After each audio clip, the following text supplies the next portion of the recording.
fucking stop him. Get him against the fence. Stop punching from back up. Deep breath here. Listen, I'm trying. That was the goal from the beginning. I didn't look past that. Whenever I made it into the UFC, I think I made the mistake of just being really happy that the UFC pulled me in. You know, it was a crappy notice. It was like 9-day notice, up a weight class against someone. He was 9-2, but he's a really tough opponent. And you know, looking back, you know, I wish I could have had a little bit of a better build-up. You know, I wish I would have gotten either a loss before the UFC experience, or somehow, you know, I would have had a little bit more time before I made it in. You know, I didn't put enough work in, or whatever it was. You know, I didn't improve it fast enough before that fight, and you know, it didn't go my way either, really. You know, even though it was a draw. You know, I think I did better than my other fights, but you know, it was definitely not an awesome performance. You know. Your goals that, you know, that I made it there so quick, like so fast without any problems. You know, I made it to 9-0 in less than 2 years. I made it to the UFC 2 years into my pro career, which I knew I needed to really improve, and I thought that I could just win, you know, 4 or 5 fights and then come back. And you know, I went on a little win streak.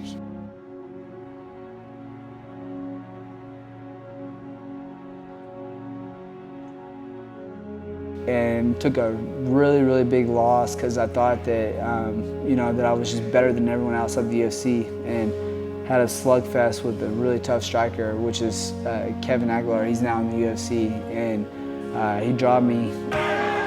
Oh, the big kibosh! That's good! And then I had to really be like, oh man, is this really what I want to do? You know, I could really get knocked out, I can get submitted. You know, that was a rough loss whenever I lost that was like my first real loss to me. The other submissions, I knew I got caught. I just got beat, you know, slipped up a little bit, but that knockout was huge. I'm fighting high level in the room because we have so many good guys at our gym. Practice that we have is 10 times harder than any fight that I've ever had. I'm looking for that strap. Damon Jackson sitting up there, so I say we run it. Let's go here, wherever he wants to fight. I don't care. I'm here to fight every single time. The titles are always great because it's like you kind of feel like you're doing something big. You know, at the time it's a real big deal.